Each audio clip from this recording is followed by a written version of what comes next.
Assalamualaikum warahmatullahi wabarakatuh. Perkenalkan, nama saya Putri Regina, NPM 2121026, kelas A11, Program Studi Bahasa Indonesia, Fakultas Keguruan dan Ilmu Pendidikan, Universitas Batu Raja. Di sini saya akan berdialog bersama salah satu narasumber, yaitu Mbak Robayati, untuk memenuhi tugas akhir mata kuliah pengantar keterampilan menyimak Ibu Arianti Agustina MPD. Untuk itu, mari kita mulai. Permisi Mbak, ini saya izin berdialog mengenai pendidikan di Indonesia untuk memenuhi mata kuliah pengantar keterampilan Ibu Arianti Agustina MPD. Boleh. Terima kasih Mbak. Baik Mbak, kita mulai dari pertanyaan pertama ya.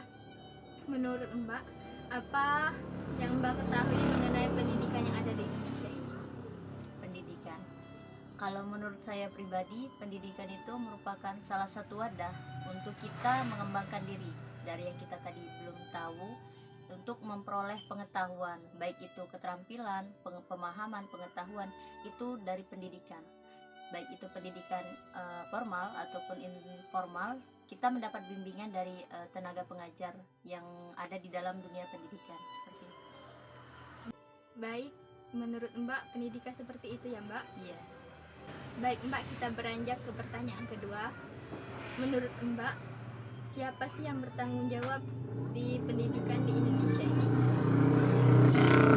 Yang bertanggung terhadap pendidikan di Indonesia ini, kalau menurut saya tentunya pemerintah yang pertama, karena pemerintah yang menyusun sistem pendidikan yang ada di Indonesia, itu baik merancang bagaimana proses pendidikan seharusnya yang sesuai dengan masyarakat Indonesia.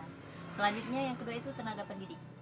Tenaga pendidik ini merupakan orang yang akan membimbing siswa-siswa di dalam dunia pendidikan. Untuk itu sangat penting tenaga pendidikan ini dalam suatu pendidikan itu. Selanjutnya itu orang tua, karena orang tua di sini memiliki peran penting dan paling utama yang mengetahui pendidikan itu dan harus bertanggung jawab terhadap pendidikan.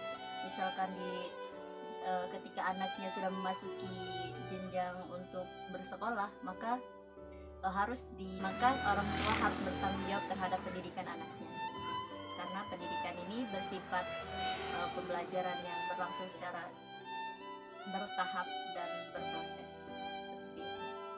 Baik Mbak, berarti yang bertanggung jawab terhadap pendidikan yang ada di Indonesia ini, pertama itu pemerintah, kedua itu sekolah, ketiga itu keluarga ya. Iya. Ya, kita beranjak ke pertanyaan ketiga.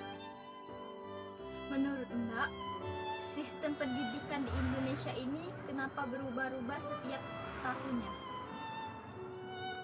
Kalau menurut saya pendidikan di Indonesia ini sistemnya sering berubah-ubah karena harus menyesuaikan dengan masyarakat yang ada di Indonesia. Karena pendidikan ini harus menyesuaikan dengan perkembangan teknologi dan ilmu pengetahuan yang ada di Indonesia ini. Jadi tentu harus mengalami perubahan agar memiliki kemajuan dalam dunia pendidikan itu sendiri. Mungkin itu menurut saya. Baik, jadi sistem pendidikan di Indonesia itu setiap tahun berubah-ubah karena untuk terpengaruh dari lingkungan, pemerintah yang sudah diatur menurut undang-undang.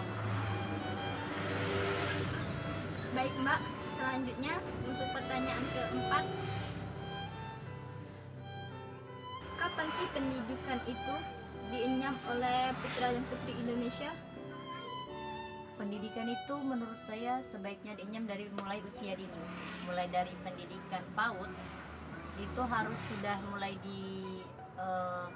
dididik anak-anak generasi Indonesia, baik itu putra putri, itu harus dididik dari usia dini, mulai dari PAUD, kemudian TK, masuk jenjang SD, SMP, SMA, kuliah, dan seterusnya. Baik, berarti pendidikan harus dimulai sejak usia dini ya Mbak? Iya. Baik Mbak, untuk pertanyaan selanjutnya, Di mana peran guru untuk menjaga kualitas pendidikan yang ada di Indonesia ini? Peran guru, menurut saya peran guru dalam pendidikan ini untuk menjaga kualitas itu tentu di sekolah, karena seorang guru itu berperan untuk mendidik anak selama proses pembelajaran di sekolah. Di sana guru tentu berperan penting dalam menjaga kualitas pelajarnya, baik itu menanamkan nilai pendidikan karakter, moral, dan nilai pengetahuan lainnya serta keterampilan dan etik. Itu dilakukan dan berperan di dalam sekolah, mulai dari memotivasi siswa.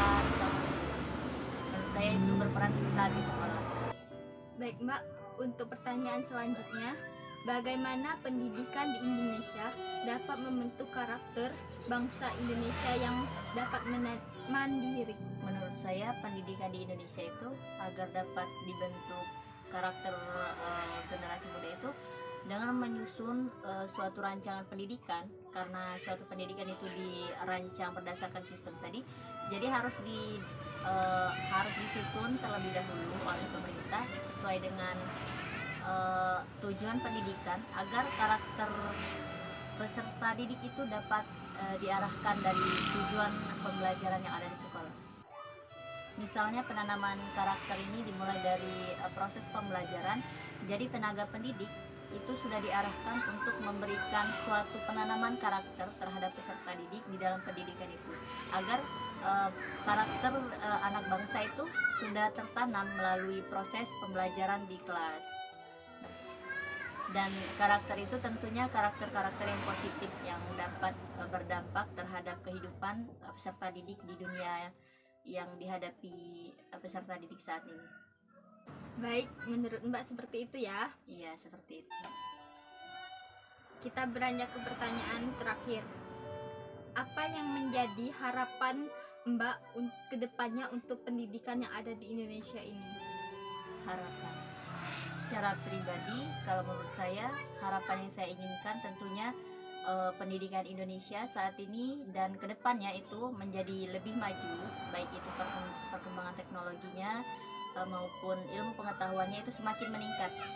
Dari tahun ke tahun harus memiliki kemajuan sehingga dapat menciptakan generasi bangsa itu yang lebih baik dari saat ini dan dapat bersaing di era globalisasi nantinya, untuk mempersiapkan generasi muda menghadapi tantangan dunia yang lebih berat daripada saat ini.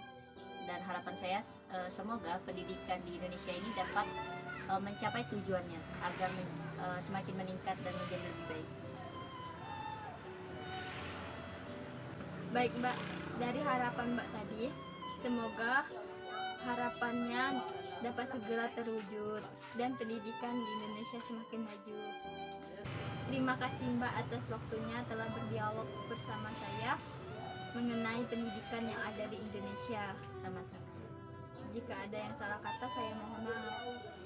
Terima kasih. Baik, itulah tadi hasil dialog saya bersama narasumber Mbak Robayati. Semoga bermanfaat. Saya akhiri. Wassalamualaikum warahmatullahi wabarakatuh.